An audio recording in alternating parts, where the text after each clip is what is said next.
Angat muna natin ng konti ito sa pamamagitan ng panungkit natin. Padaan na lang natin ng konti para maiangat lang natin. Okay? Tapos, sikotin natin ng kaunti-unti. Ayan. Pag umangat na siya, ilalayo nyo lang.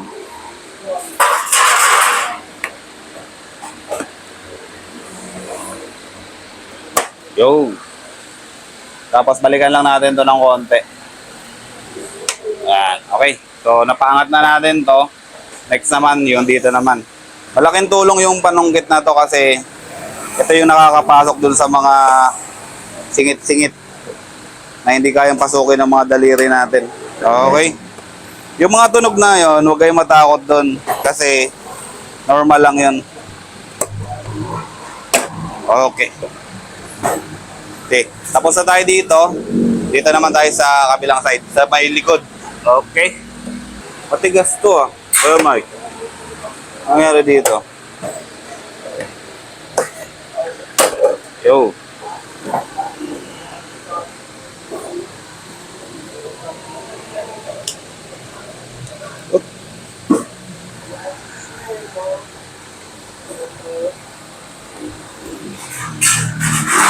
Sa ADB 350, normal lang na matigas talaga baklasin yung mga kaha. Kaya dadahan-dahanin nyo talaga. Ayan. Ito yung mga blue clip. Ito yung mga blue clip niya. Ayan. Ito. Kompleto naman siya. So, okay na. Nabaklas na natin yung gilid. Pag natanggal na natin yung dalawang side, ano na to, madali na lang lahat to kasi puro tornilyo na lang tsaka push pin. Kagaya na itong panel na to, yung panel gauge na to, meron lang siyang 4 na tornilyo. Ayan. Yung 10mm, isa, dalawa, tas kabila. Ayan. 3, 4. So, gamit lang kayo ng T-wrench dyan. Mababaklas na natin yung panel gauge niya. Tapos, meron dito isang push pin. Ito. Isang push pin dito, isang push pin dun sa kabila. So, yun yung mga tatanggalin natin before natin matanggal yung panel gauge. Ayan. Tinatanggal na natin yung push pin dito. Yung isang push pin para sa panel, yung isang push pin para dito sa body, ay dito sa cover na to. So yan, gamit lang tayo ng 10mm na T-wrench para mabaklas natin yung nasa loob na tornilyo. And then ingat-ingat lang, baka mahulugan tayo ng tornilyo sa loob. Pag wala kayong pamalit, medyo mahirapan kayo maghanap ng same na tornilyo nito. Ito kasing tornilyo na to, special bolts kasi ito. Hindi kayo makakabili ng ganito sa mga balls and nut center kasi meron meron yung liig na mag-hold dun sa panel. Okay? Ngayon, kung nawalan kayo ng ganito, punta lang kayo dito sa JR Motorworks. Marami tayong ganitong bolts. Okay, tinatanggal na rin yung kabilang side. Same lang naman yan. 10mm dito, dalawa, 10mm dito sa kabila. Tapos, pag magbabaklas pala kayo ng mga tornilyo ninyo, maghanap kayo ng lalagyan, mga separator. Ilagay nyo din yung mga tornilyo ninyo, mga push pin, para pagbalik ng mga tornilyo, makikita nyo na naibalik nyo lahat. Tapos, hindi kayo mawawala ng mga tornilyo. Ito naman sa 350, halo-halo na to kasi kabisado na rin naman natin yung mga tornilyo.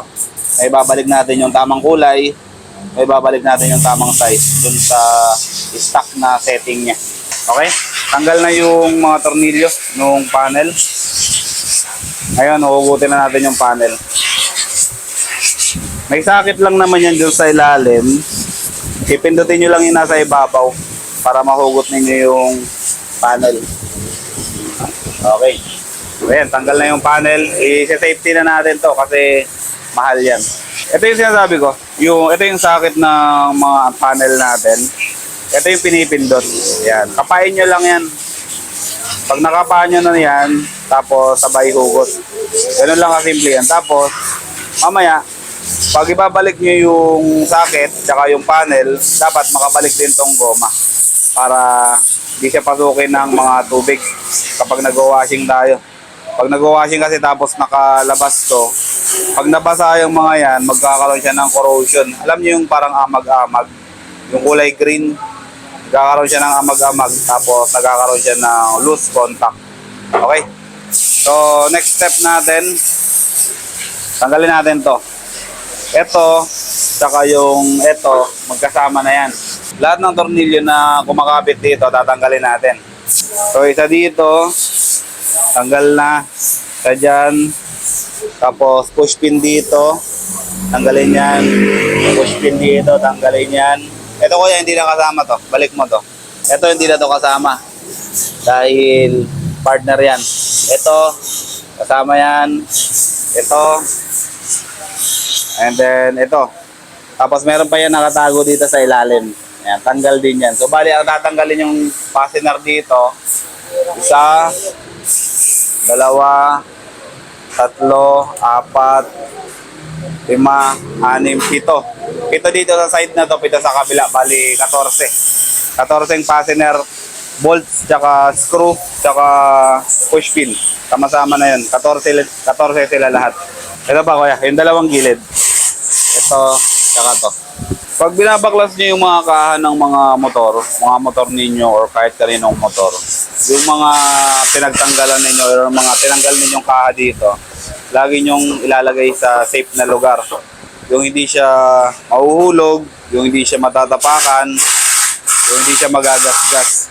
Kami ang ginagawa namin dito, binibiti namin yung mga kaha. Ayan, kagaya niya, nakabitin. So, hindi siya madadaanan dyan, hindi siya magagalaw-galaw. Kaya safe na safe yung mga kaha natin. Meron pa pala tayo mga push pin dito na kailangan tanggalin. Ito. Isa, dalawa, tatlo, apat. So kailangan din natin tanggalin yan para mahugot na natin tong pinaka-maskara niya. Itong pinaka-muha na to. Pwede na natin tanggalin yung pinaka-maskara niya. Ayan. Diba? Buo na siya. Yung mga sinasabi ko sa inyo na hindi na kailangan tanggalin, ito yung mga yon. Ito. Tapos ito, tsaka to. Kasi, ito, tsaka to, partner na yung dalawa na yan. Kaya hindi na talaga kailangan tanggalin. Okay? So, safety natin ulit yung kaha. Yung hindi matatapakan. Yung hindi magagalaw-galaw. Sabit na lang natin. Basically, tapos na tayo magbaklas dito sa harapan. Ngayon, kung kailangan tanggalin yung headlight, madali na lang tanggalin to. Kasi meron lang siya ditong dalawang bolt. Isa dito, tsaka dito. And then dito sa may ilalim, meron pa siyang isa dito. Bali, 3 bolt para matanggal natin yung ito, yung pinaka-headlight niya.